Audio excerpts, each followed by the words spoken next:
Hello friends, நம்ம இந்த வீடியோவில் என்ன பார்க்க போகிறோம் அப்படின்னா, பொதுவாக ஒரு டூல் வந்து கிரியேட் பண்ணுறோம் அப்படின்னா ஒன்று ஸ்டாண்டர்ட் ஹோல்டர்ஸ் வரும். நம்ம வந்து இப்போ எப்படி அந்த ஹோல்டர்ஸை வந்து நம்ம கிட்ட இருக்கிற ஹோல்டர்ஸை நம்ம எப்படி வந்து ஆட் பண்ணுறது அப்படின்றத நம்ம என்ன பண்ண போகிறோம் பார்க்க போகிறோம். ஃபார் எக்ஸாம்பிள் இந்த இடத்துல ஒரு டூல் பாத் இருக்குது. நான் இங்கே வந்து மேலே டூல் மேனேஜர் போகிறேன். டூல் பாத்தில் டூல் மேனேஜரில் ஏற்கனவே கிரியேட் பண்ண ஹோல்டர் இருக்குது. ரைட் கிளிக் பண்ணிங்கன்னா எடிட் ஹோல்டர் அப்படின்னு ஒன்று.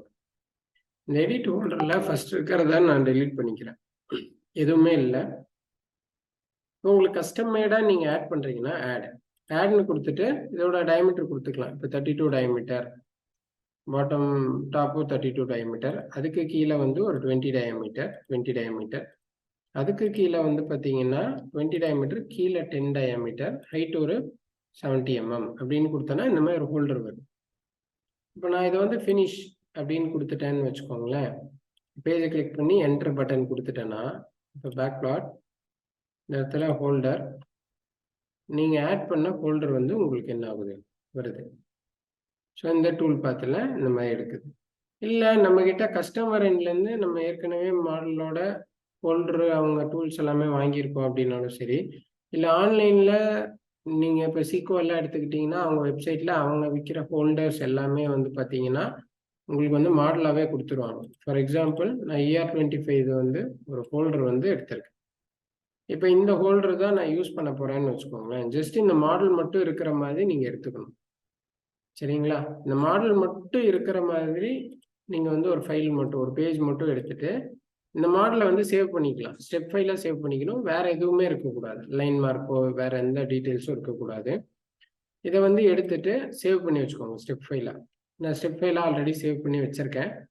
நான் என்ன பண்ண போகிறேன், டூல் மேனேஜர் இந்த ஹோல்டரில் ரைட் கிளிக் பண்ணிவிட்டு எடிட் ஹோல்டர், இதில் வந்து டெலீட் பண்ணிக்கிறேன் நான் ரிசெட். இதுலேயே வந்து import custom geometry from a ஃபைல்னு போயிட்டு நான் சேவ் பண்ணி வச்சிருக்கிற ER25 ஹோல்டர் ஸ்டெப் ஃபைலில் வந்து கொடுக்குறேன். இது ப்ராசஸ் பண்ண கொஞ்சம் டைம் எடுத்துக்கும். ஏன்னா உங்களுக்கு அந்த சாலிட்ஸ் எல்லாமே படித்து அந்த மாடலை வந்து உங்களுக்கு ஸ்கேன் பண்ணி அது வந்து என்ன பண்ணும், மாடலாக எடுத்துக்கும். அந்த ஹோல்டர் வந்து முடிஞ்ச வரைக்கும் சென்டராக அலைன் பண்ணி வச்சுக்கோங்க ஸ்டெப் ஃபைலாக சேவ் பண்ணும்போது. பாருங்கள், ப்ராசஸிங் யூஸிங் டெசலேட்டட் மாடல் அப்படின்னு. இது எதுக்காக அப்படின்னு பார்த்தீங்கன்னா, பொதுவாக பார்த்தீங்கன்னா 5 ஆக்சிஸில் வந்து ரொம்ப க்ளோஸ்டு ஏரியாஸில் வந்து டில்ட்டிங் எல்லாம் இருக்கும். அது வந்து ஆட்டோமேட்டிக் டில்ட்டிங் இருக்கும், சர்ஃபேஸில் படாமல் ஓடுறோம் 2 ஆக்சிஸ்லையும். அப்போது உங்களோட டூல் ஹோல்டர் வந்து ரொம்ப பர்ஃபெக்டாக நீங்கள் கொடுக்கணும். அப்போ தான் அந்த கிளியரன்ஸ்க்காக உங்களுக்கு என்ன ஆகும், ஆட்டோமேட்டிக்காக ரன் ஆகும். நம்ம அது வந்து ஃபர்தராக பார்ப்போம்.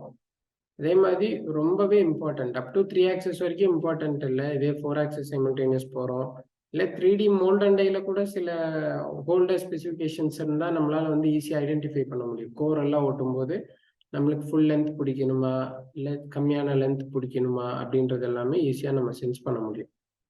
அதுக்கு செக் ஹோல்டர் ஆப்ஷனும் இருக்குது. நம்ம அது என்ன அப்படின்றத வந்து நம்ம இன்னொரு வீடியோஸில் வந்து நம்ம பார்ப்போம். பார்த்தீங்கன்னா இந்த இடத்துல ஸ்பின்னிங்னு வருதுங்களா, இது என்ன பண்ணுவோம் அப்படின்னா அந்த மாடலை ஸ்பின் பண்ணி ஸ்கேன் பண்ணி இப்படி கொடுத்துரும். இதுதான் நீங்கள் சேவ் பண்ணி வச்சுருந்தா மாடல் ஸ்டெப் 5. ஸோ ஃபினிஷ்னு கொடுத்துட்டிங்கன்னா அப்புறம் இந்த என்ட்ரு கொடுத்துக்கோங்க. பேக் பிளாட் கொடுத்துட்டு எஸ் கொடுத்தீங்கன்னா உங்களுக்கு வந்து நீங்கள் என்ன ஆட் பண்ணீங்களோ அந்த ஹோல்டர் வந்து உங்களுக்கு ஜென்ரேட் ஆகும். ஸோ இது மூலிமா நீங்கள் என்ன பண்ணிக்கலாம் அப்படின்னா, நீங்கள் என்ன ஹோல்டர் வச்சுருக்கீங்க, அது இடிக்குதா இடிக்கலையா எல்லா விஷயங்களையும் நீங்கள் வந்து என்ன பண்ணிக்க முடியும், ஈஸியாக வந்து பார்த்துக்க முடியும், சரிங்களா? ஸோ இது ஹெல்ப்ஃபுல்லாக இருந்திருக்கும்னு நம்புகிறேன். நம்ம இன்னொரு வீடியோவில் இன்னொரு யூஸ்ஃபுல்லான ட்ரிக்ஸோடு சந்திப்போம். தேங்க்யூ.